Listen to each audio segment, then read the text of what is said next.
Sanibonani, igama it's Bongani Kaluvalo.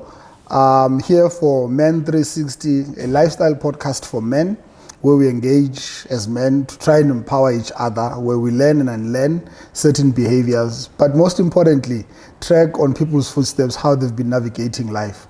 This is all in an effort to ensure that we build a healthy society where our partners, our families, and our kids can thrive. But most importantly, we become better and sober men so that we are able to live our wholeness or our fullness of life. It's long, I'm a data bundle. So we were gathered at least today to look at again issues of the mind, and we are joined by Mzamo, who is a clinical psychologist. That's right. Because I think those definitions, and I think I'm going to ask you first about those labels or those titles around psychology. So Mzamo is a clinical psychologist and is going to be joining us, assisting us to unpack the question of parental alienation. I think many people would wonder, I think those who are married, those who are separated, those who have never been together, but you guys have got kids, you'll wonder at some point in time about what's happening. I seem to be this monster. Somebody's talking about me being this monster, being this person, and it has got nothing to do. People always think that where kids are alienated from their father or mother, or the father alienates from the kids, or the mother alienates from the kids, it has got to do with you doing a wrong thing, and I think we'll just have to tap into that space to say what really happens. And many people might not see it from the women's perspective, because people just think that people who would not want to participate in a child's life would be fathers for one reason or the other. And I think today's topic, not only does it touch on a father, but I think also the father and the mother, and how they hold each other's hands in having to parent, and we'll get to have an appreciation of even some of the small things that individuals do without being cognizant of what this is going to lead to. And without having to waste so much time, let me allow Mzamo to introduce himself, and then we'll say who you are, where you are from, what you are about. Before we get to the profession itself, I would not even want to assume I saw a ring on your fingers. I don't want to assume things, so I'll allow you the opportunity to introduce yourself, and we kickstart our conversation from that. No, great. Thanks for having me so much. And I think today, I'm just thinking about the audience. Parental alienation, people see it as an out there our subject. I think today, most people, when they view today's episode, will actually resonate with parental alienation without them even knowing. So thank you for having me. In short, Mbuli is from Newcastle. He's tall, he's good looking. Very few times the men will say I'm good looking, but yes. Psychology, I got into it. It wasn't my first love. Mzamo was a sportsman, loved rugby very much. In fact, much of his identity was involved with the rugby ball. But as fate would have it, psychology, I didn't know, but I've always been doing it. I've always, kids, especially in high school, coming up to me, telling me about their personal problems, and I didn't understand why. Today, at least I understand why. So Mzamo works in the community, also in the private practice, and I think in today's day and age, I'm more of what we call, even though I'm a clinical psychologist, I love depth psychology. So looking at what you touched on just now, subconscious processes, what's up, is people doing this, are they aware of what they're doing, and conscious processes. That's where Mzamo is at right now. Married, not married, kids, no kids? I wear this to People don't understand. Well, I'm currently getting a divorce, but I still wear this to pushback. Yeah, even though you're getting a divorce, you get a lot of attention. So I try and push back. No kids yet. Unkulunkulu is sending the email. I'm about to receive. Yeah. Okay, that's where Mzamo was at. No, good to meet you, but and thank you very much for making time. And having to be juggling between private and public work that you do. Conversations on different mediums. I know that you do a couple of conversations on also radio and so on, trying to share the knowledge. Maybe let's quickly start with what is the difference between a clinical psychologist, a psychiatrist. A psychologist, the person will say, I'm just a psychologist. The other one will say, I'm a clinical psychologist. Another one will say, go to a psychiatrist. So how do they differ? And are there other types of psychology that I've not probably counted? Sure. So in Mzansi, we have 5 types of psychologists. Like you said, you get a clinical psychologist, I'll explain just now. You have a counseling psychologist, you have an educational psychologist, you have an industrial psychologist, and then the last one where you'd find people who work in universities or research institutions, a research psychologist. Just simply put, a clinical psychologist is the clinical psychologist who did his training at a hospital. So the person would see severe mental illness. We see children, adults, all types of mental illness. That's a clinical psychologist. I think people are more familiar with clinical and counseling psychologists.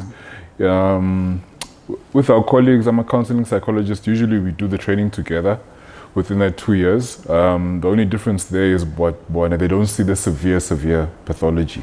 So they would refer to us as clinical psychologists. And then for us, when the talking therapy, when you need a bit more, then we would refer to a psychiatrist. A psychiatrist is obviously somebody who's a medical doctor, but they're specializing in psychiatry or mental illness, if I understand that.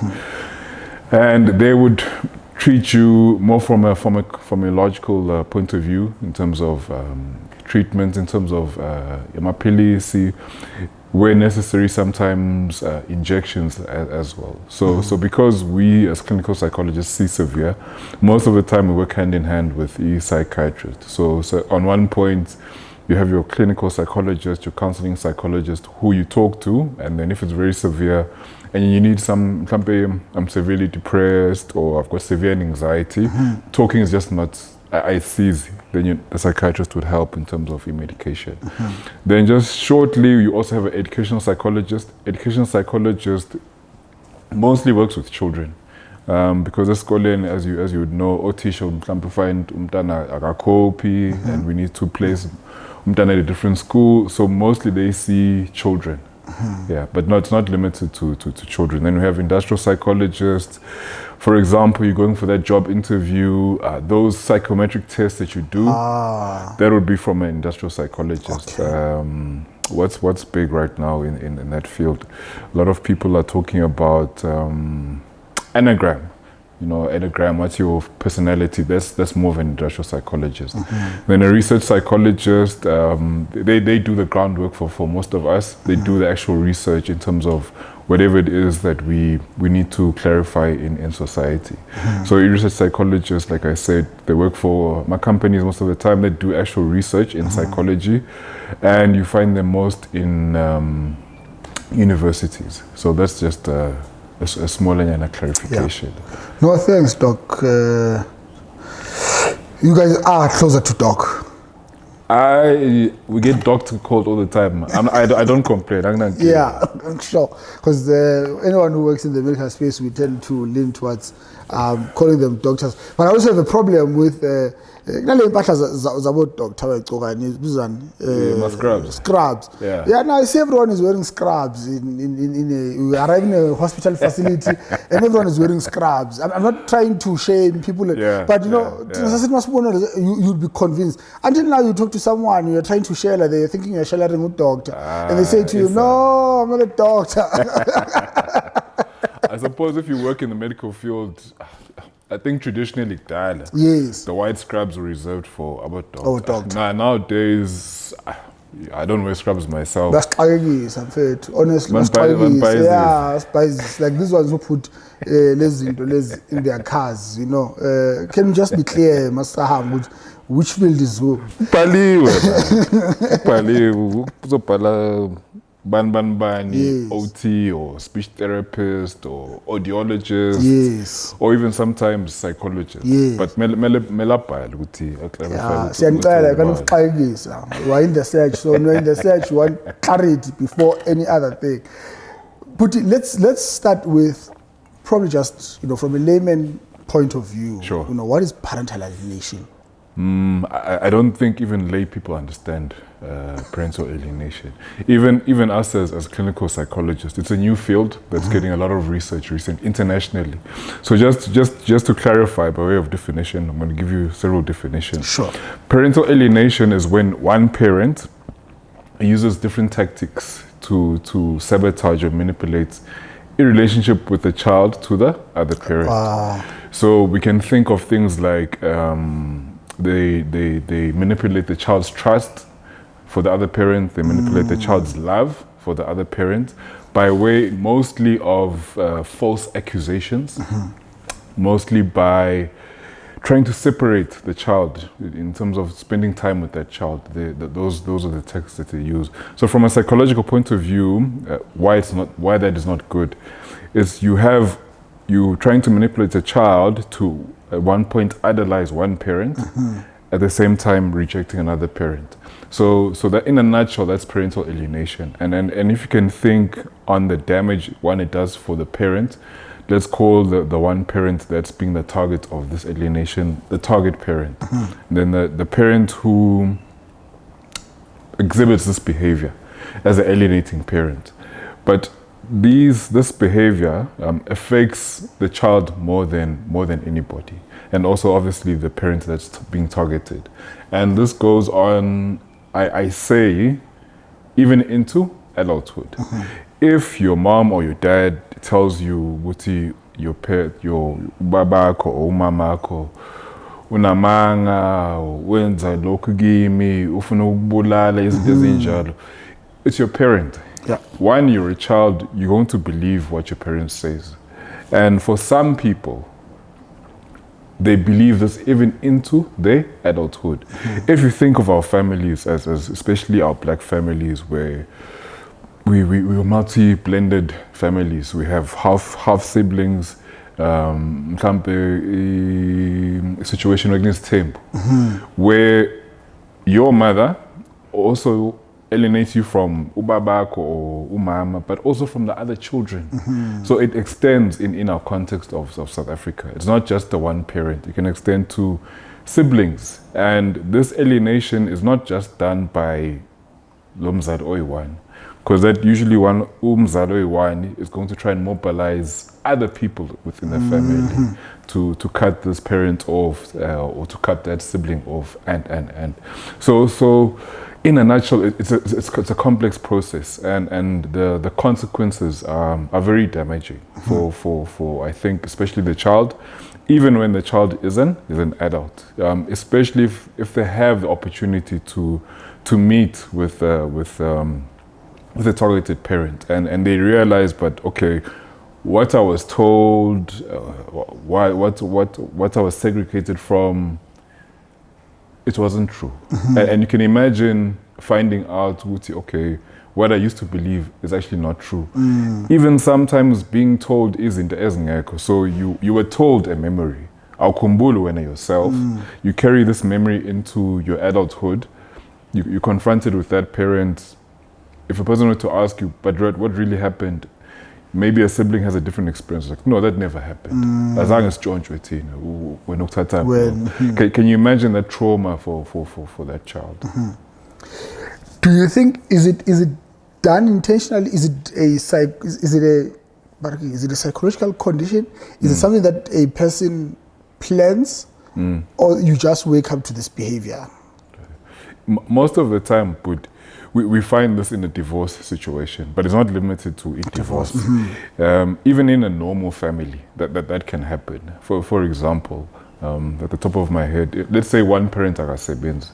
So that one parent akasebenzi spends more time with the children, and maybe unconsciously they do that to the children. That's the one group of people. The other group, which is the more severe group, is the group that does this intentionally.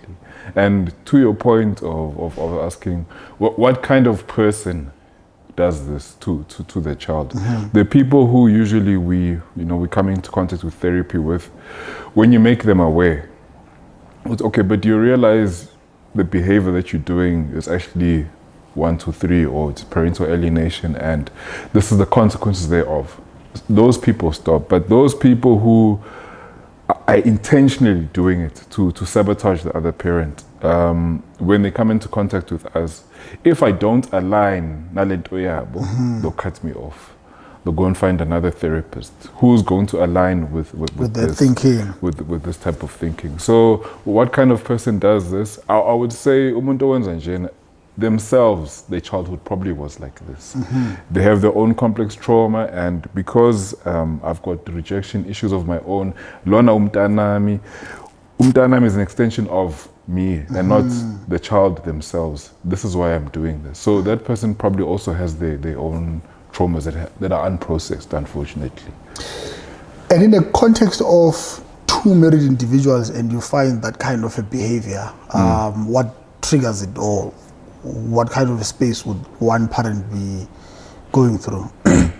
So unconsciously, what I've seen is very recent. Like if one parent's akasebenzi, so naturally the parent that doesn't work, that stays at home, that helps the child, they spend more time with the child.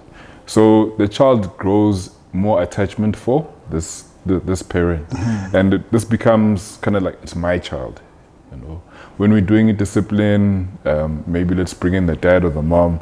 That's the parent that disciplines you. So automatically that separates our roles, not intentionally, but by a circumstance that the parents find themselves in. Yeah. That can happen.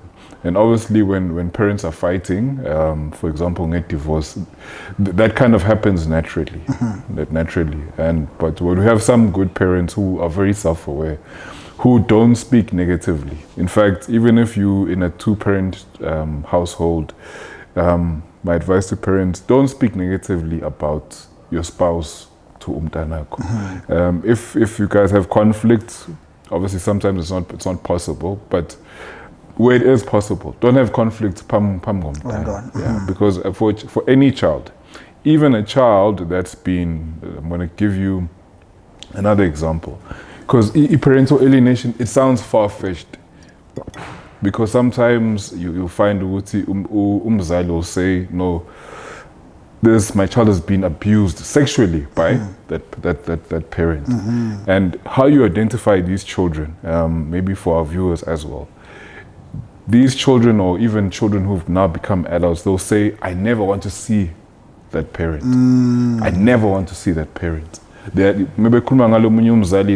triggered. So the hurt comes from a deeper place. Let's say the hurt and the indoctrination. Okay. As compared to children who've been really abused by a parent, whether it's physically or sexually. Those children who have really been abused, even though they've been abused by their parents, they still want to see them. But a child or an adult who comes from a PA situation, parental alienation situation, will say, I never want to see that parent, because of the socialization and indoctrination. Look, for me, their parents would say, lava baka mamabo, or lava baka bababo,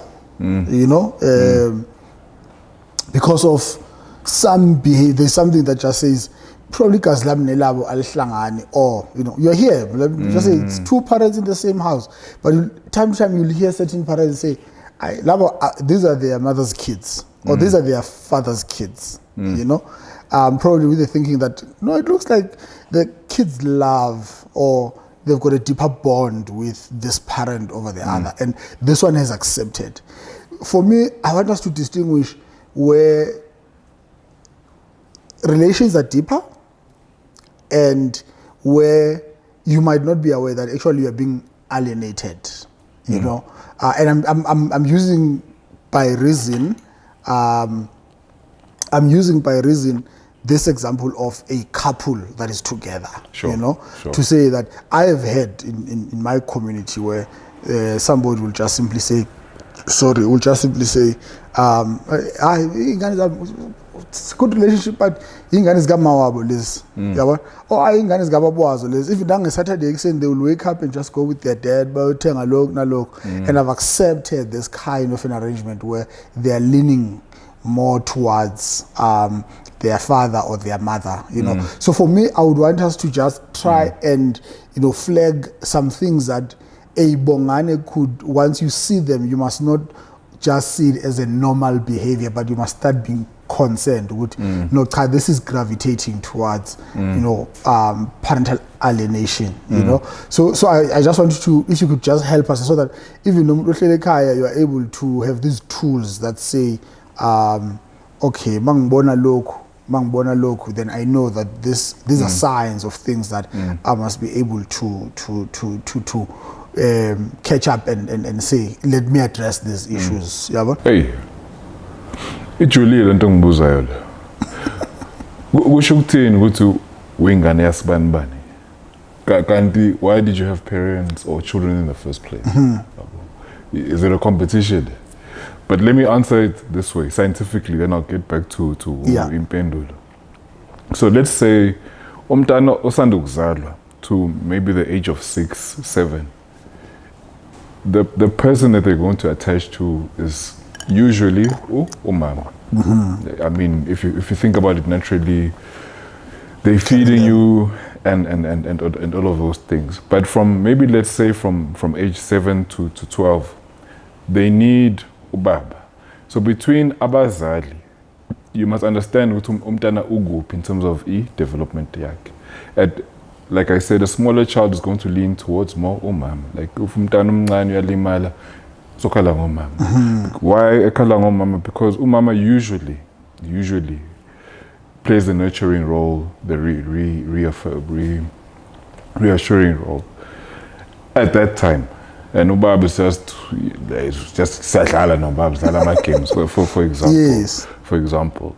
Then later on, when a child una 12, umuntu also okay bakhulise abazali, but manje ufuna ukuyithola ukuthi who am I in the world, for example.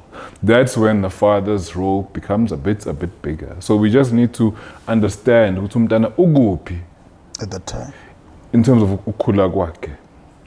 And it's very destructive for, I've heard, like umzali uzobuza umntana omncane, but okay, awutshela boy, uthanda bani? Yes. Yeah. Because that is a form of parental alienation. Yeah. Because umntana knows the answer oyifunayo, and by pendulo leyo, I must accept you and reject mom or dad. That's trauma. Yeah. Because umntana, like I said, even in the cases of abuse, abantwana still love abazali, and you are forcing this child to choose between one or the other. And it also goes to a person's personality. Some children, most children in South Africa, don't grow up without their fathers, but they are surprised to learn, okay, azange kuso ubaba or mama, but maybe cool. Grand and ubaba or mama is the same personality as me. She likes the same thing as me. So what do we mean with umntana sibanibani? Is it just because of the way I look, or when I do isn't oyithandayo then umntanakho, and then mengizinto ongayithanda umntana kamamakho kwababakho? So we just need to be careful in terms of language, because kulesikhathi esikhula kuyo ingane zethu they're exposed to many things, and I dare say this, our children are taking longer to grow up because of obviously the time that we live in. As parents, we are more attentive. We pay more attention to our children's needs, and that comes with its own izinto. So we can't be saying things that are so insensitive to umntana. Look, and probably it comes from a good place, but unconscious of the consequences of that, you know. And I think abanye probably it has become a lingo, you know, of trying to affirm which relationship is, you know. For instance, a father who wakes up and goes with a daughter to buy menstrual pads. Sure. You know? Or a boy who feels comfortable telling the mother of what's happening at school. You know, boys are bullying me. I like this girlfriend. I saw this girl, and probably from that you are trying to distinguish to say this one is much more closer to Babuak or Mamwak, and probably because of we have learned those things, and without harm, we might be thinking it's a better way of labeling it or describing it, you know. But that's why I was saying, at which point do you then have to raise your eyebrows on this could be a step that tries to alienate me from a relationship with, you know. Also, kids as well do have that thing of they would want to be affirming to you because of you are here. Because of they are trying to get what they want to get from. Because I think kids, as small as they are, they do have because of the brain is there. You know, some type of plotting. Here, you know, I can get X, Y, Z. There, I can get this. Sure, you know, but at which point then do I? What are the things that you would say? No, Bongs, once you see these things, get troubled. Okay. So that's a good example, Brian, because umntana can differentiate between a context. Ubaba ngizomngena kanje, umama ngizomngena kanje. So uyakhona ukuhlukanisa. So Tina, as parents, when should we get worried? Like I said earlier on, if you are uhlonisa umntana in terms of this child must spend more time with me. If you are saying things about the other parent, so that this child can come to you. That's when we're speaking now about the parental alienation. Because ufuna lo mntana lo for yourself. And how when you see mhlampe the other spouse, ufuna umntana ukuthi naye ambone kanjalo.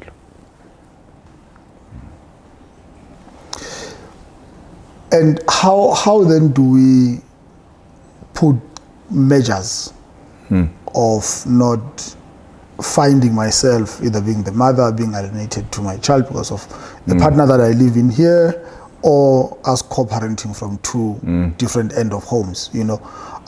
What could be the other ways of having to foster each other's presence in a child's life without necessarily being competitive? Because also the competitiveness, I think, could bring that element of you're competitive because of you want to push me to the sidelines and you become umuntu ongcono than me to the child. So what could be some of the things that I can do as a man or as a mom, and you are seeing and tracking this kind of a behavior? Hey, so I'm going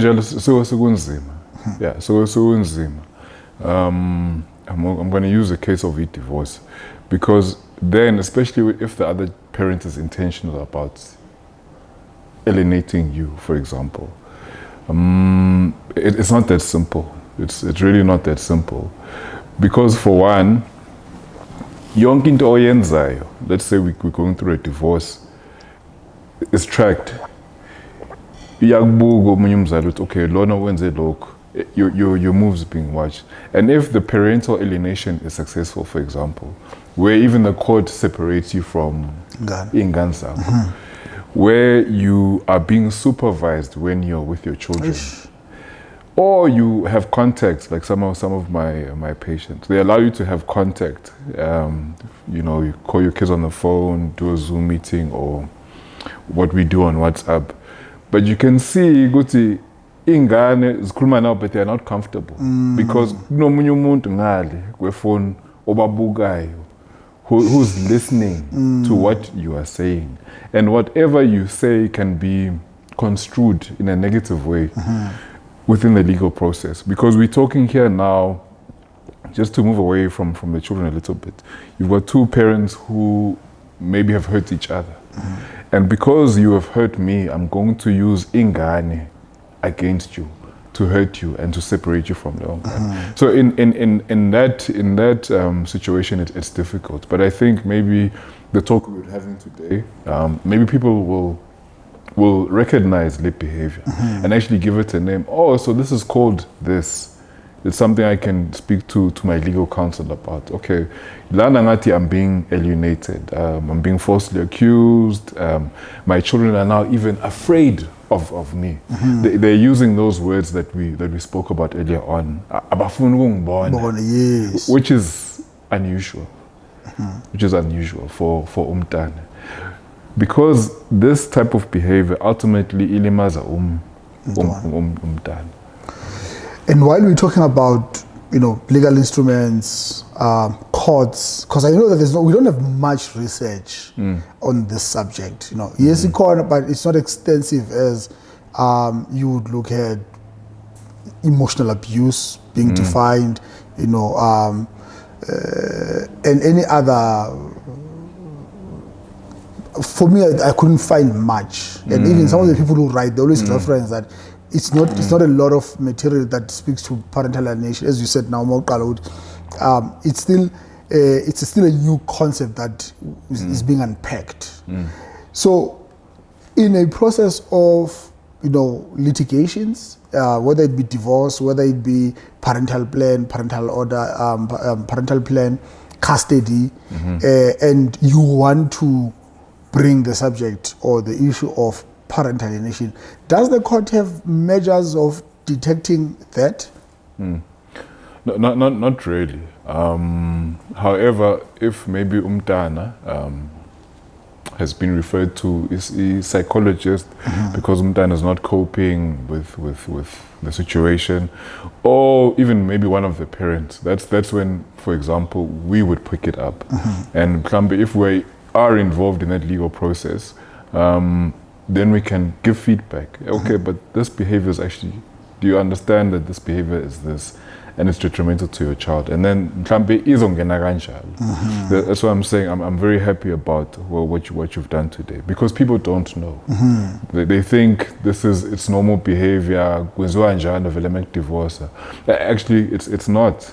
And the main thing, it's detrimental for yes. And to your point, parental alienation is child abuse, because you're psychologically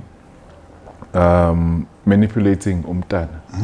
You want the psyche ifane na ine yakho. If you've been hurt, that's fine and all of that, but how does that involve umntana?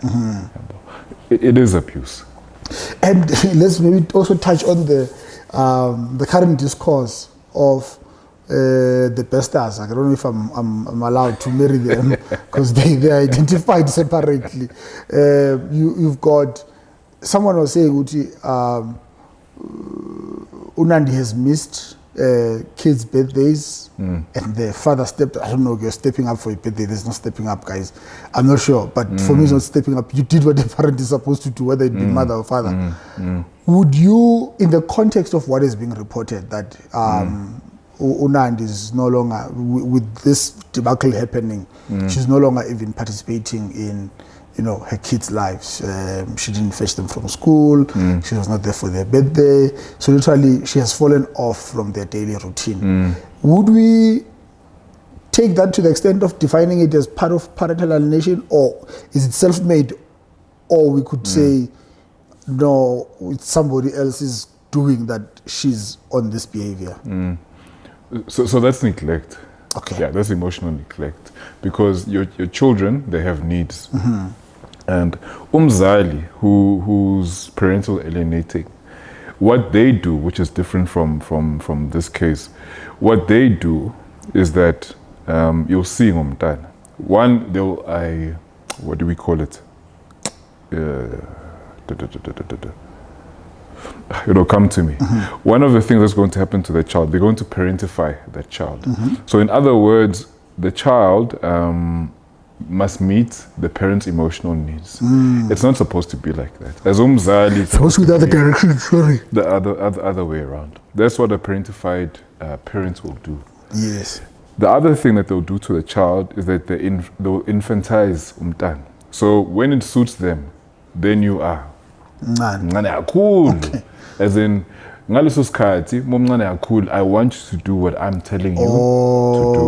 Okay. The third thing, the concept is escaping me, but is when you treat umntana older than you should.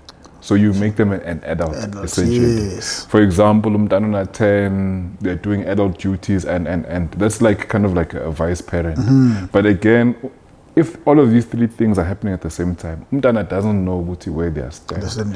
With the other case, the good example that you were giving, that's just neglect. And it's one of the tactics a parentified parents can do by means of punishing umntana. Or ukhulume nomamako. Or I saw you I saw on your WhatsApp you communicating with the other parent that I don't want you to do. So as a way of punishment, then they'll neglect umntana as a tactic. But with the other case that you said, that's just neglect. Let's say a character of Thabo is brought before you. Yeah, look, I think we'll still, we can't run away from the current, you know. I think it's part of the current affairs. I came prepared. Or for the Thabo Pesta part. I came prepared. How do you psychoanalyze that kind of a person? Look, because of here, will not leave his past of having to be a serial rapist, lure women in a particular way and so on and take advantage of them. But now you have been prosecuted. Then you manage to establish a relationship outside. I don't know whether they knew each other before. I just missed that fact. But you then plot something that would even include a body of an individual being brought to a jail. What kind of a person would participate in that kind of a debacle? So that's 3% of the population, Nambongan. Mzansi? Worldwide, okay. Yeah, in general population. It's called a psychopath. Yeah, psychopath, which is why I'm glad again you're having this show. A psychopath is someone who's very aware of themselves, very aware of also your needs as an individual. So what I'll do, I engage with you, I can see, okay, this person, my issues in terms of neglect, and I'm going to satisfy that need. That's how I can lure you in. And Tina, we think of psychopaths as limited to abo pest. It can happen that we work with them because they're very, like in this case, engaging individuals. They have a lot of influence and. So that's the type of individual that you're talking about. But it's, I promise you, and I want to make it clear, it's not limited to criminals, because people think of psychopaths as people like this who've been incarcerated. They're in our society, some of it, but it's only 3%. I just need to make that clear. What could be another common identity of, a psychopath outside of criminals or, murderers and serial rapists?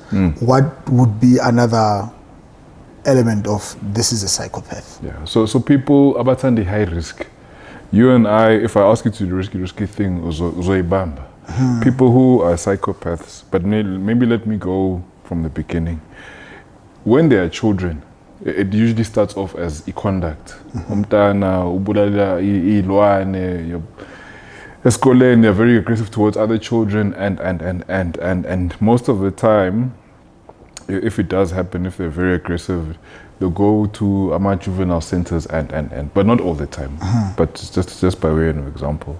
And if this behavior doesn't change, obviously into adulthood, we can assume it also happened with Thabo, because we are told that Utana grade 5. But look at the things that he is doing. He managed to do with other people, so high functioning people, or so-called high functioning people. So that's a psychopath. But the other things that we can use to identify, they lack empathy or sympathy. They can pretend to sympathize, which is different from I actually feel what you're feeling. I actually can put myself in your position. You can feign that, and psychopaths are very good at that. If you think of world politics, if you think of former leaders, let's use people who have passed on. Let's say Hitler, for example. If you look at Hitler, and some people that are down there, they deserve this. Those are the type of people that we are looking about. But I don't want our listeners to be misinformed. It's easy to identify a criminal or someone who's been caught. What about the people around us, in our families, the people that we work with, and so forth? So, and in the instance of a Nandi, as I think you said, high people who are high functioning. So you've got this individual, a psychopath, criminal, who then is able to tap into a high functional individual, someone who studied 7 years, if not more, to get a medical qualification, doing so well, married for that fact, as we are told, he's got 2 kids. What kind of a mind space would a high-end functioning person find themselves being victimized, inverted commas, victimized or drawn into this world of a person like Thabo? We don't know if she was a victim. We don't know. She might have manipulated him. We don't know. But to answer your question, I can be a psychologist, Bongani. I can be a doctor. That's what I'm capable cognitively. Those are my cognitive abilities. How are you functioning socially? Let's use basic example. If I've been grown up in an environment where I've been indoctrinated by a parent against one parent, and let's say maybe Bogo Bab, and now I have certain things against men. That's indoctrination. That's got nothing to do with my functioning or my ability as a doctor. And Tina, we miss that. Because if we've all got emotional needs. You've got emotional needs, I've got emotional needs. And if I've got a trauma that hasn't been processed, and you meet an individual like that, it's very easy for them to manipulate you. Whether you're the president of the United States or whoever, we all have needs as individuals, and they'll exploit your needs. So, if you are saying possibly not only she could be a victim, but also she could be a willing participant.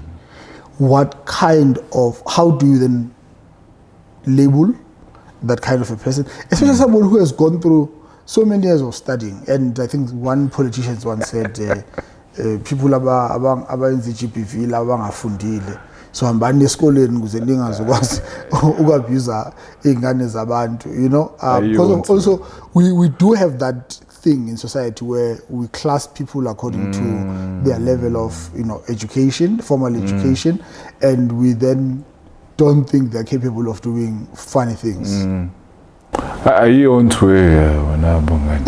There's no such. And you're right.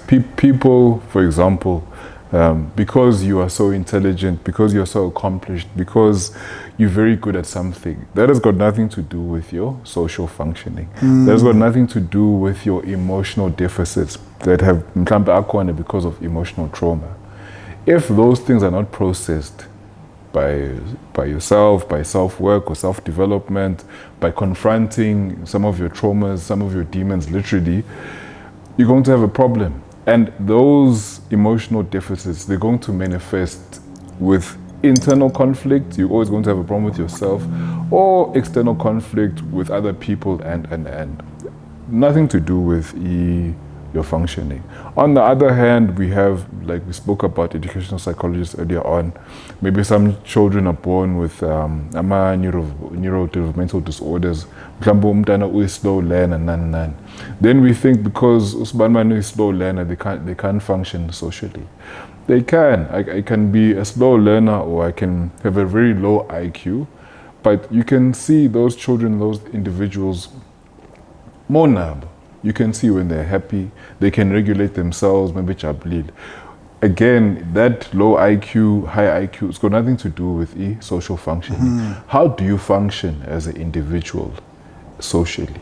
And the reason why we are so surprised about this case, how does this person, how do they accomplish? Grade 5, they say, ne? Grade 5.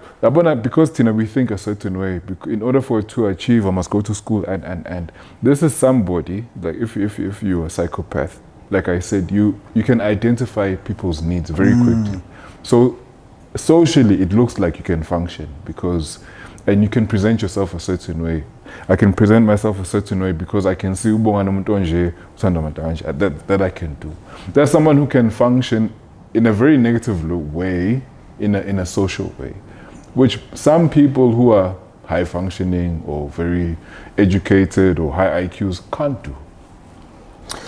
But okay, another place for me is, if I'm wrong, you'll tell me. My conclusion is that I always say to people, I don't think girls love good guys. I always say it. But they just love bad boys. What is it in Zulu? What are bad people? What are bad boys? Yeah, about who's? There's another word I once said, I used, and another lady was like, I think women just love bad boys. And in this case of instance, and with what we are being told, and I think I would want us to have a psychological analysis of, Sure. we're told that this is a medical doctor, she's a medical doctor, married to another medical doctor.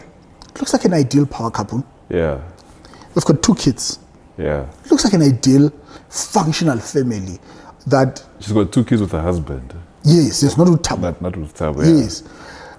So you've got what many other people would be looking at and marvel over. Yeah. You know, like, this is an ideal black couple, black love, black power.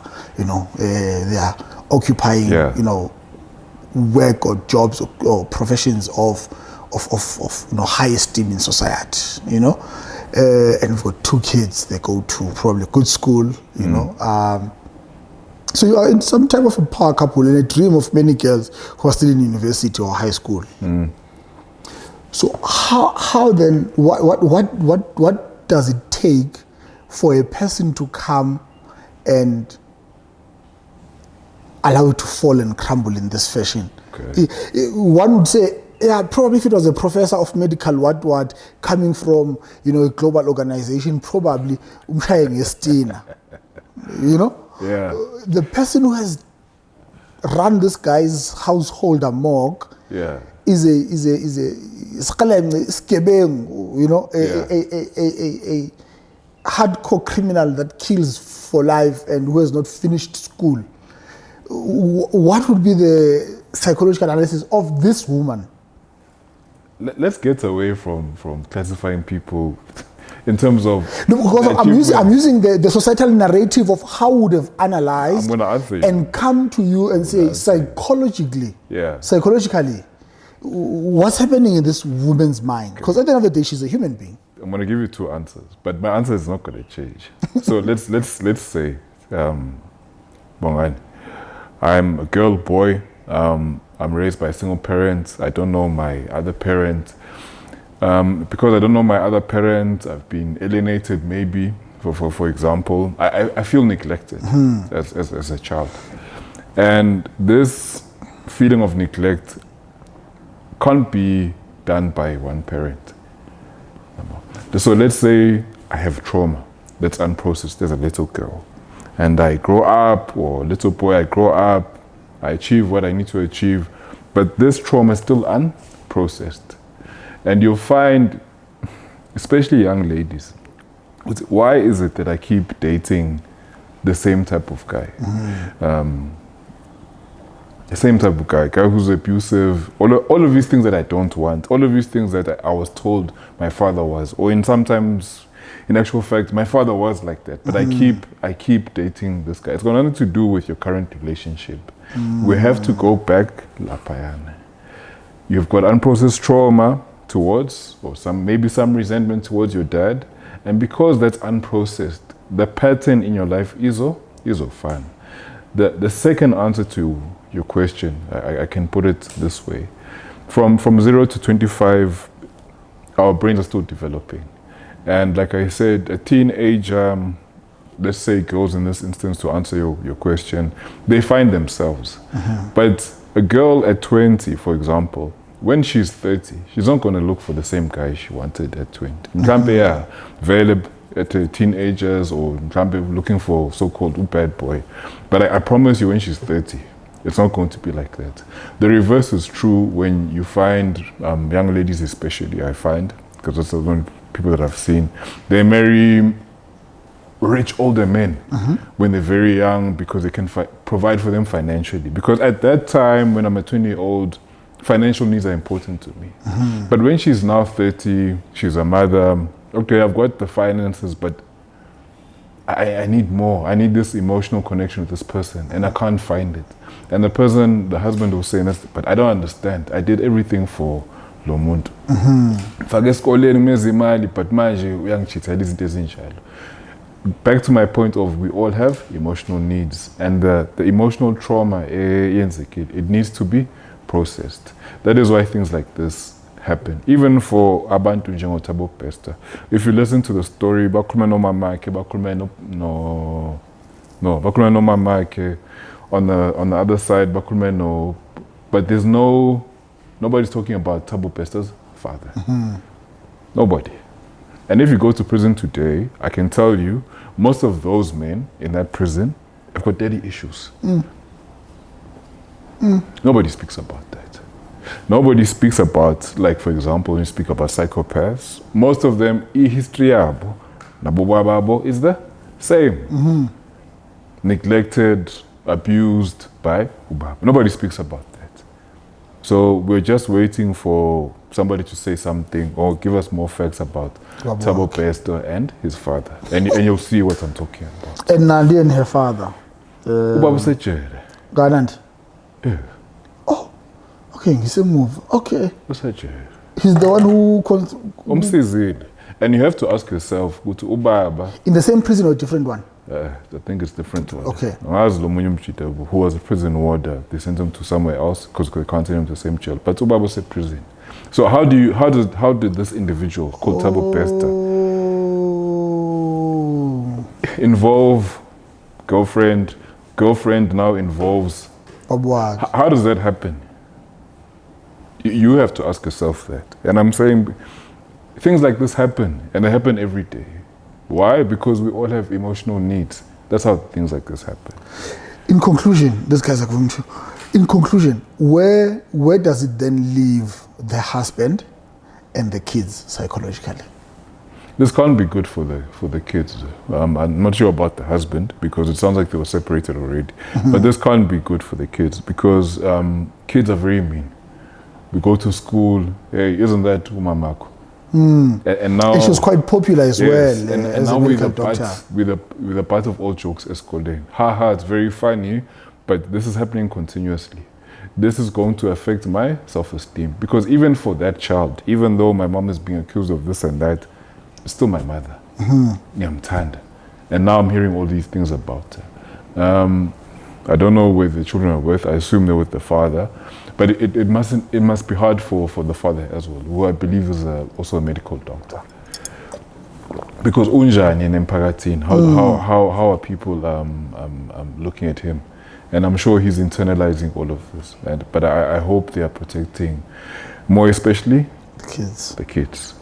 Because this is trauma for those kids. It's just trauma. The same thing, sorry to use celebrities, the same thing with Matthew Booth and so on. Yes, into yabo, but ubano zulimala because of that. It's the children. Sure. Because we live in an era of social media. Dala when I'm eskoleni back gone nan. In the age of social media, I paid. It's a file. I paid. And what you do, a mistake, ilapan for everybody to see. And I humble, like you said. Shucks. Psychological that we still need to talk to. And I'm just trying to think of, but now you say they've been separated for some time. Hopefully it was not Pester who decided to put cracks into that relationship, you know. But I think it's a lot, and I'm sure the guy will also be going through a lot to say, ngahluleka mina emshadweni ngiwu medical doctor ovela nje sigebenyana nje sadlula ngo city golf lana. You know, but when Mzamo, thank you very much. I don't think we will be able to exhaust some of these things. To iskhathi sliwe yinja. And unfortunately the guys would need to come back and package this conversation into. So we've taken a lot, and time moved quite fast. I can't believe that we were already on this last segment. But I enjoyed myself. Yes, it was a beautiful conversation. Thank you for inviting me. Yeah. I really appreciate your time, and I will definitely have more conversations. We'll just keep on reaching out to you, and we appreciate and don't take advantage. I mean, take for granted the wisdom that you've shared, but also just having to set out the time to say, I think, you know, with Men 360. But of course, this contributes to the broader work that we do as Cool Dads Foundation. And with those words, ladies and gentlemen, would also like to thank you for taking your time to watch this episode. Don't forget to subscribe, don't forget to like, share with friends. Let's build a community that you know, is interested in shaping men that would be different than the latter one that we were discussing. Not those ones who dlulang golf one and go and break him is band. So we love you and we appreciate you, and let's continue with the conversation on our social media platforms, on Cool Dads Foundation, but also even here on YouTube. Let's engage on the comment section. Let's see each other next week. Even men like Thabo Bester need help, because if we eliminate them like this, but yes, yeah, it's gonna end today, because there's some guys who are watching who are like that. No, of course, no, we should. This is the platform for them. They must all of us have got. He could be on a different tip and a different level, but all of us have got our areas of improvement, certain behaviors to unlearn, and that's what this platform actually is trying to do, to offer us tools that will, you know, sharpen us to be in a different mindset, but also in a different, you know, way of doing things. So no, definitely we are here for each other's upliftment. Like people would say, Sondweni, just wayengazelanga abasindisiwe wayezele izoni ezinjengami nawe. Men 360 is also here for izoni ezifana nawe nami noThabo Bester, so that we correct ourselves. That's right. Thank you. That's right. That's right. No.